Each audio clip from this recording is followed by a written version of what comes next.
This week's Parsha opens with one of the most famous transition psukim in the entire Torah.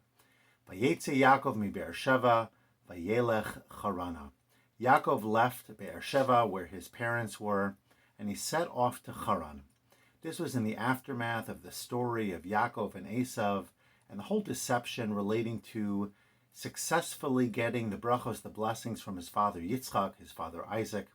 And now Esav is angry. Rivka recognizes that Yaakov's life is in jeopardy, and she sends him off to the family of her brother Lavan in Haran to find a wife and to set a new chapter in his life. And the question, of course, is why does it have to tell us where Yaakov was heading from? We know where he was. We just need to know where he's going, right? So why does it need to tell us Vayeitzei Yaakov mi Be'ersheva? Why doesn't it simply begin by saying Vayelech Yaakov Charana? And so Rashi points out that, based on Chazal, that when a person, a tzaddik, leaves an area, there's a noticeable impact. There's a noticeable downturn, so to speak, in that area. The tides change. The atmosphere is just different. You recognize and you feel the loss of somebody great that was in that area before. And I'd like to suggest another answer as well.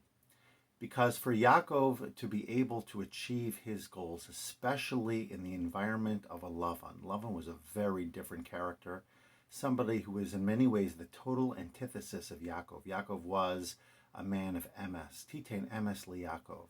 Lavan is a deceptive person who does anything and everything that he can to get his way. And so Yaakov knew that he needed a very different type of approach to deal with Lavan than he ever needed before.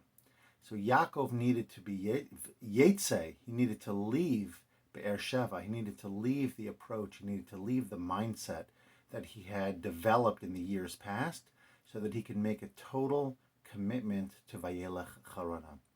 He could make a total commitment to the next chapter of his life and what that would require of him, what that would demand from him. Each of us in our own way, we move from one chapter to another, from one moment to another, from one challenge to another. And oftentimes we want to use the same tools and resources that got us here, and we hope it'll get us there. But often we need to be able to change. We need to be able to grow. We need to be able to think differently if we're going to achieve the maximal amount in our new experience, whether it's a new relationship, a new job, a new just chapter of our lives, whatever that looks like. We always need to be thinking differently about what does this scenario demand of us.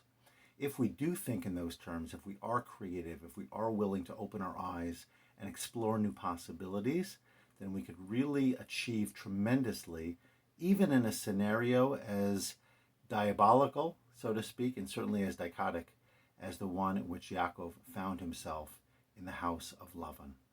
Wishing you a wonderful Shabbos.